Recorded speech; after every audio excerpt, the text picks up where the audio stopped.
So yesterday night I actually relapsed on Nofap, if that's what you want to call it. But I went back, I basically went back to the hub and I busted a few nuts here and there. And I felt shameful. And in the moments after I even did it, I actually thought of quitting this channel because I thought, how would somebody like me that's trying to help other people, stop this bad habit, still be indulging in it? But it was then I realized that relapsing is like part of the process and it's actually real. This is real life. That's what I like to call it. This is real. This is the grind. This is what actually happens when you're on the journey. So I want to just share a few thoughts with you on what you should do when you relapse. And this is not necessarily what you should do. This is just what I usually try to do to move forward. So the very first thing I want you to realize is there's actually no such thing as relapsing. So yes, you technically relapsed in the sense that, you went back to this bad habit, you participated in it again. But at the same time, there's no relapse because life just continues. Like, what exactly is a relapse? A relapse is, going back somewhat. But it's like, if you have been staying away from this habit, if your average day to day, the indulgence in this habit has dropped significantly, and you just go back and do it for one day or 1 week straight. Like, yes, you technically relapsed, but at the same time you didn't. Because if we had like a graph to illustrate how frequently you did this thing, at least for me personally, I noticed it has dropped significantly. So even if I go back and do it 1 day, 3 days, 1 week, or even just a month straight, probably won't do that.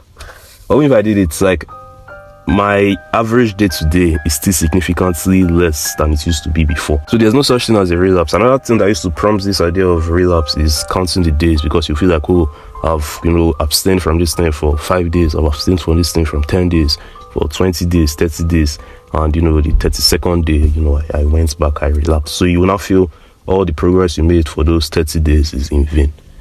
But it's actually false, because this is more so a lifestyle than it is a habit or challenge or whatever. So there's no real thing as relapse. If you relapse, if you fuck up, if you find yourself back on the hub, indulging in this bad habit once again, you just want to move on. And I feel like that's one thing I've become pretty good at doing recently, because this is not the first time I relapsed. Maybe probably sometime last week or sometime 2 weeks ago, I probably relapsed or something. But it's like I just continue. I'm just like, I shouldn't be doing this then. I just continue with my day. Just see it as maybe scrolling on Instagram or scrolling on social media or watching a YouTube video. Maybe you tell yourself, I'm not going to watch YouTube videos again. Then you find yourself doom scrolling. Like, when you finish your doom scroll session, you just go about your day, you just continue living. You're not like sitting down there feeling sad and beating yourself up that, I went back and all that. You just continue with your day, you just go ahead and live your life. So that's how I want you to approach a relapse. That's how I usually do it, because when I just continue, you just basically continue the journey. You don't give yourself enough time to think about it. And that's another thing. Most times the mindsets, the negative thoughts that come with this thing are even more dangerous than the relapse itself. Because the relapse, yes, you busted a few nuts here and there, you let your swimmers go out, on the bed sheets or the tissue or whatever. But the real problem there is what you now start to do to yourself in your mind. Start telling yourself, you're the worst person, you're this, you're that. And the reason why it feels so painful and true is because there's actually evidence to prove what your mind is telling. Your mind is telling you, you're fucking addicted, you're weird, you're disgusting. And it's true, because, you just busted the nuts.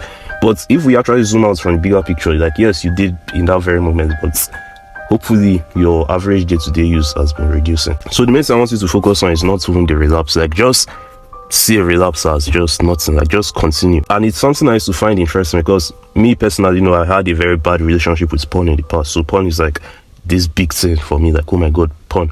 But there are sometimes that I'll be hanging out with some of my friends and you go through their phone and you just see porn inside, and they don't take it as anything. And funny enough, they are not even addicted. They're not like, watching porn and counting the day 9 and day 5 and day 90 and all that. They just go about their day. Yes, they have porn in their phone. Yes, they watch it, every once in a while.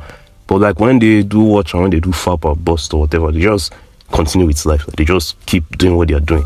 So that's the exact same thing you want to do as well. You want to detach from this idea of porn, this idea of being an addict, my entire life identity depends on this thing. You just want to go about your day. Yes, I fucked up, yes, went back, but life goes on. So now that we have talked about, the mindset you should have when you are trying to relapse and all that, the next thing I want to tell you is how to prevent yourself from relapsing, how I plan to do it in the future, or things that have helped me in the past to prevent myself from relapsing. So the very first one is to just go and sleep on time, bro. Literally go and sleep on time. If you sleep by 8 p.m., if you sleep by 9 p.m., like trust me, 9 out of 10 times, at least for me, you don't relapse. In fact, 10 out of 10 times you just don't, because usually by 8 p.m., 9 p.m., everybody's awake. Like it just feels wrong to relapse during that time. Like it feels wrong to come sit down and be watching these dirty videos. Like you just go about your day. Like you just can't. It's very difficult.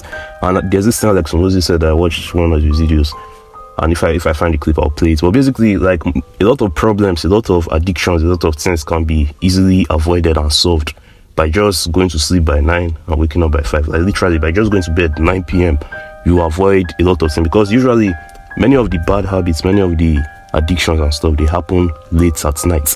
Like if you think of when you get drunk, you probably don't get drunk like 2 in the afternoon. It's usually at night when you go for the night party.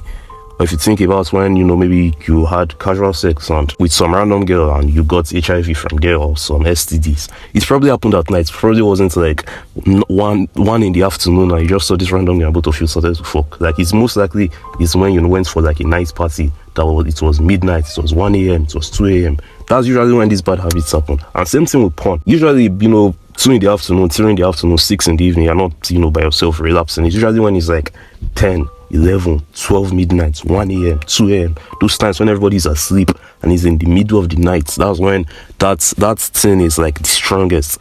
So a very simple way to avoid it is to just go and sleep early. Like just go sleep by 9, bro. Like, especially if you have nothing you're doing. If maybe you're staying up to like study for an exam, you're trying to finish an assignment or trying to complete a project or trying to meet up with a deadline, and obviously it makes sense to stay awake.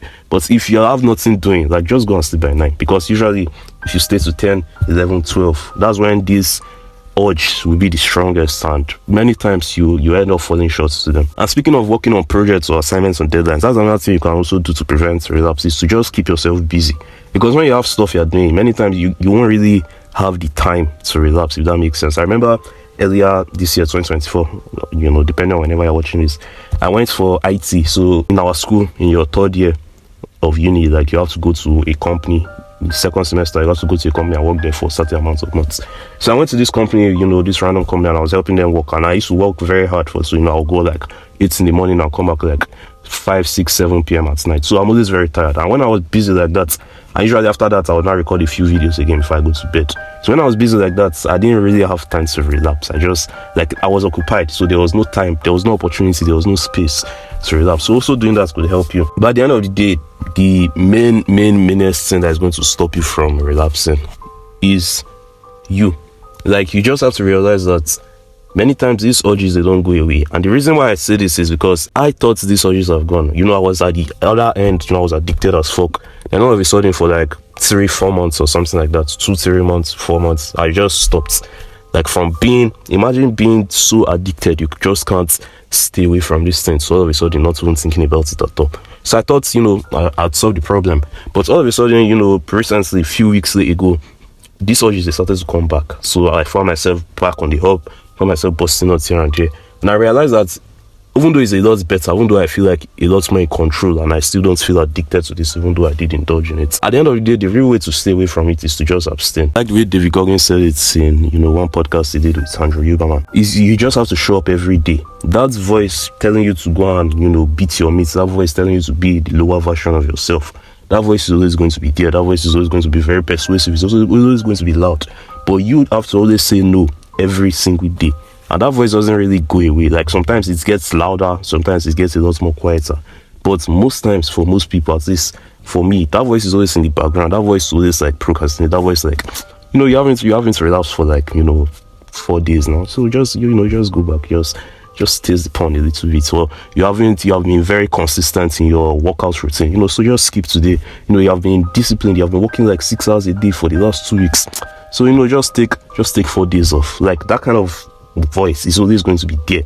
But the idea is when you hear that voice, you still say no, I'm still going to do the right thing, I'm still going to stay on track, I'm still not going to fall off. And imagine how crazy it is that David Goggins himself, with all the crazy things he has done, all the races and all the extreme things he has done, to this very day, that voice is still in his head to tell him, just chill, you have done a lot, you have tried, like just go and rest. He still gets up every day and says no, I'm not going to just sit. I'm not going to just relax. I'm not going to just go back and do nothing. I'm not going to fall back into my old ways, into my old habits. You have to keep yourself accountable. And at the end of the day, that's like the only real way to stop relapsing, if that makes sense. You always have to say no. That voice is always going to be there. Sometimes it is louder. Sometimes it's a lot more quieter. Sometimes you don't even remember. Sometimes it's on your mind 247. But at the end of the day, you also have to say no. You have to hear that voice. You have to feel those urges and just not do them and not indulge in it. But at the end of the day, I want you to see relapse as not this big thing like, oh, I relapsed. And just like when you fuck up, when you relapse, just carry on with your day. Like, don't spend too much time thinking about the relapse itself. The relapse itself is not the problem. It's what you do after the relapse. Because many people, when they relapse, they just say, oh, I've relapsed, so I might as well just bust nuts for like the next week, every day. So it's like, if you relapse and you just continue, working out, you just continue working on your business, you just continue sleeping properly, you just continue eating, doing the right things. Like, basically, the relapse won't have significance. But if you relapse and then you sit down and you're depressed for like a whole day, then you're like, oh, what's the point? I'm so addicted, I can't stop. Then you just start fapping anyhow. Like, you're going to stay there and your reality isn't going to change. So just don't see relapse as this big thing. I want you to see it's like your friends, at least my friends, some of them I've seen, they have porn on their phone. Some of them sometimes they even go there to watch all this. They watch all these dirty videos sometimes. Like, sometimes they do show me and I'm just like, what the fuck? But it's like they don't take it as this big serious thing. Like, they just, yeah, I saw some boobs, saw some people fucking, but life goes on. They just continue their day. So that's how you want to treat a relapse. Like, yes, I fucked up, I went back, but life goes on. Just continue with your day.